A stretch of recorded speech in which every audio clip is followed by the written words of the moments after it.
अस्सलाम वालेकुम। आज हमने सेकेंड ईयर क्लास का फर्स्ट चैप्टर स्टार्ट करना है जो कि हमारे पास है इलेक्ट्रोस्टैटिक्स। हम पहले देख लेते हैं इलेक्ट्रोस्टैटिक्स होती क्या है। The branch of physics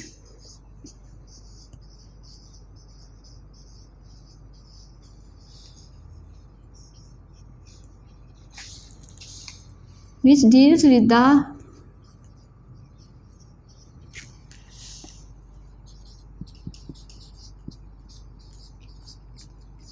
charges at rest under the action of electric field.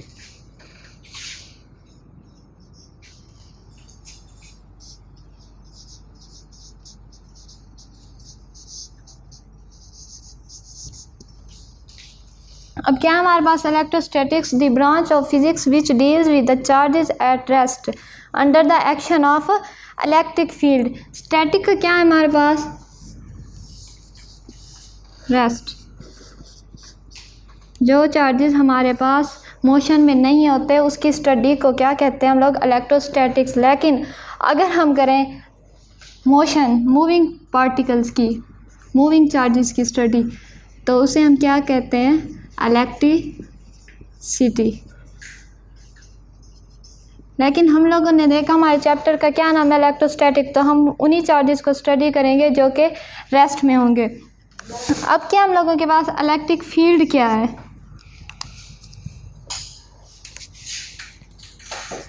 Electric field हम लोगों के पास क्या है? The force which holds the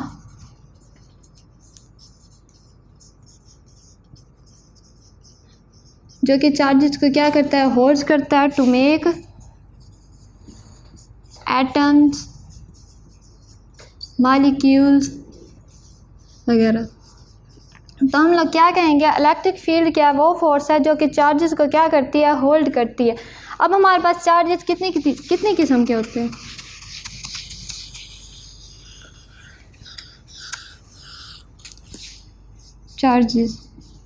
charges हमारे पास टू टाइप्स के होते हैं। पॉजिटिव चार्जेस होते हैं एक, और दूसरे हमारे पास होते हैं नेगेटिव चार्जेस। और नेगेटिव चार्जेस, अगर हम एटम को स्टडी कर रहे हैं तो हमारे पास जो पॉजिटिव चार्ज होता है वो क्या होता है? हमारे पास प्रोटॉन्स। और नेगेटिव चार्जेस क्या होते हैं? हमारे पास इलेक्ट्रॉन्स।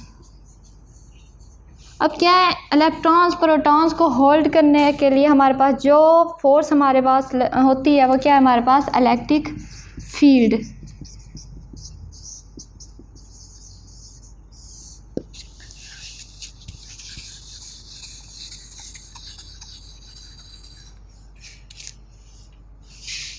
लाइक चार्जेस होते हैं हम लोगों के पास और अनलाइक चार्जेस। अब इनके दरमियान हम लोगों ने फोर्स को देखना है कि फोर्स कैसी होती है। अनलाइक चार्जेस,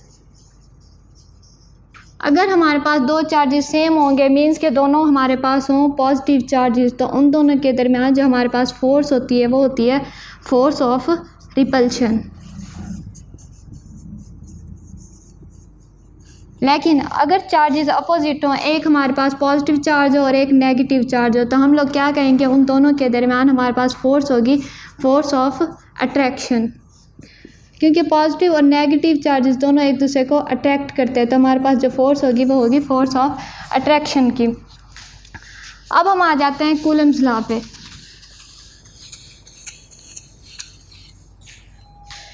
एटीन 1874 में क्या था हमारे पास? चार्ल्स कूलम ने क्वांटिटेटिव मेजर दी थी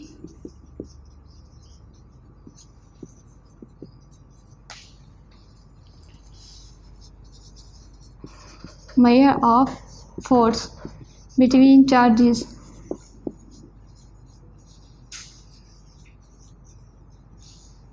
किसने क्या? 1874 में चार्ल्स कूलम ने हमें क्वांटिटेटिव मेजर दी थी। क्वांटिटेटिव क्या होता है हमारे पास? हम इसे मैथमेटिकल कह सकते हैं। मैथमेटिकल उसने एक्सप्रेशन दिया था हमारे पास force between the two charges. अब क्या है वो फोर्स हमारे पास, उसे नाम दिया गया था कूलम्ब फोर्स। अब कूलम्ब्स लॉ क्या था हमारे पास, the force between two charges, दोनों चार्जेस के दरमियान जो हमारे पास फोर्स होगी वो डायरेक्टली प्रोपोर्शनल होगी किसके, magnitude of the product of two charges. कोई से हमारे पास दो चार्ज हैं, और क्या इन्वर्सली प्रोपोर्शनल है square of the distance between charges. अब हम इसका मैथमेटिकल एक्सप्रेशन देखते हैं क्या मैथमेटिकली।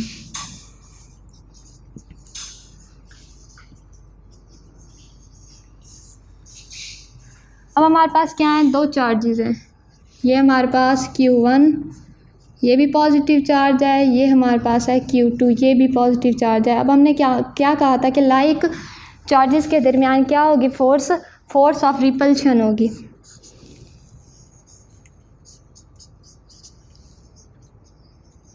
इन दोनों के दरमियान डिस्टेंस क्या है हम लोगों के पास, R। अगर हम दो अपोजिट या अनलाइक चार्जेस ले लें तो हमारे पास क्या होगा, ये हमारे पास पॉजिटिव चार्ज है, ये हमारे पास है नेगेटिव चार्ज। तो इन दोनों के दरमियान जो फोर्स होगी वो क्या होगी हमारे पास, फोर्स ऑफ अट्रैक्शन। अब वो फोर्स क्या है हम लोगों के पास, इन दोनों के क्या है इन दोनों चार्जेस की मैग्नीट्यूड के प्रोडक्ट के क्या है डायरेक्टली प्रोपोर्शनल है और डिस्टेंस के स्क्वायर के इन्वर्सली प्रोपोर्शनल। अब फोर्स क्या है हम लोगों के पास, कोई F है, किसके डायरेक्टली प्रोपोर्शनल है, product of the charges. Inversely proportional है हमारे पास distance square of the distance. जैसे जैसे हम डिस्टेंस को इंक्रीज करते जाएंगे हमारे पास फोर्स क्या होती जाएगी, डिक्रीज होती जाएगी। अब क्या कंबाइन कर लेते हैं हम दोनों इक्वेशंस को, तो क्या आ जाएगा हम लोगों के पास, फोर्स है हमारे पास डायरेक्टली प्रोपोर्शनल Q1 Q2 के और इन्वर्सली प्रोपोर्शनल है डिस्टेंस के।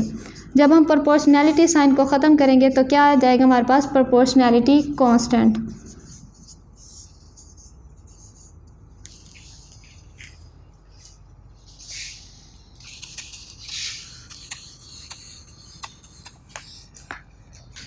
के क्या आ गया हम लोगों के पास, प्रोपोर्शनैलिटी कांस्टेंट।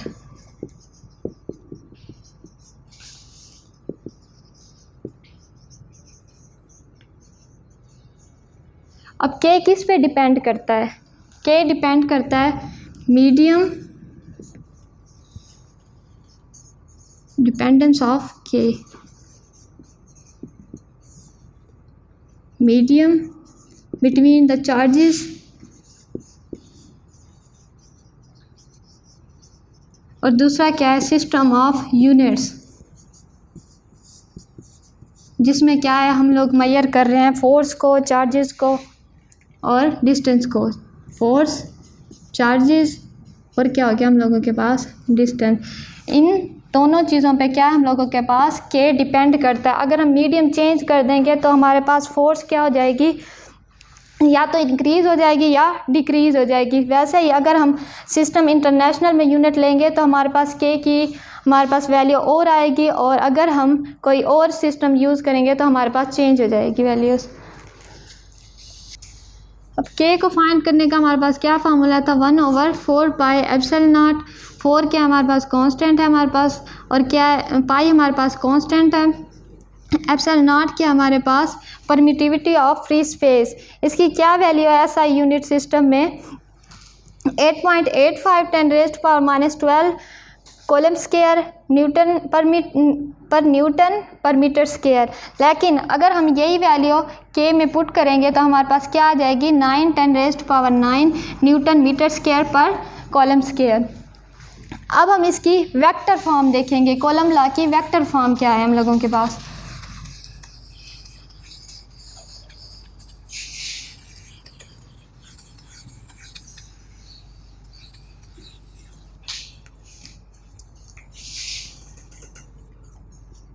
वेक्टर फॉर्म, अब हम लोग जानते हैं कि दो चार्जेस के दरमियान जब फोर्स हमारे पास लग रही है तो उस फोर्स की कोई ना कोई डायरेक्शन होगी। अब उस फोर्स की डायरेक्शन क्या होगी, अब हम लोग फाइंड करेंगे। ये हमारे पास Q1, ये हमारे पास Q2।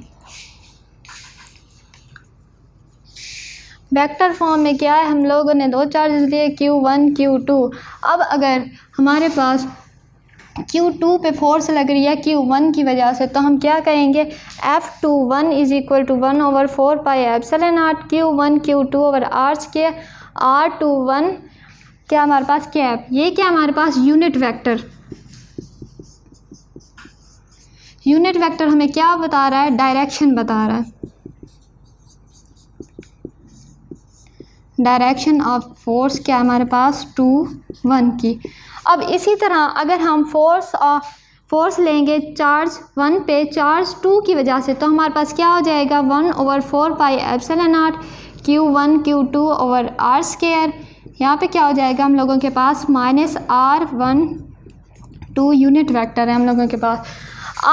F हमारे पास फोर्स जो 2 1 थी उसकी डायरेक्शन क्या है हमारे पास R21 के अलोंग है, लेकिन जो हमारे पास F21 है वो क्या है, नेगेटिव ऑफ R12 है।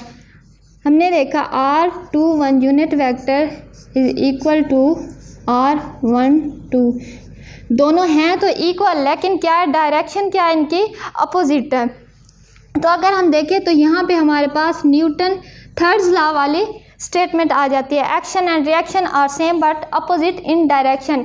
इन दोनों के क्या है, हम लोगों के पास एक्शन तो सेम है लेकिन अपोजिट क्या है दोनों की, हमारे पास डायरेक्शन है। तो हम लोग क्या करेंगे, इस वैल्यू को इक्वेशन 1 में पुट कर देंगे।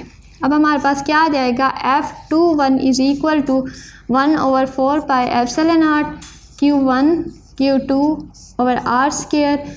R21 की जगह पे क्या आ जाएगा, negative of R12 unit vector.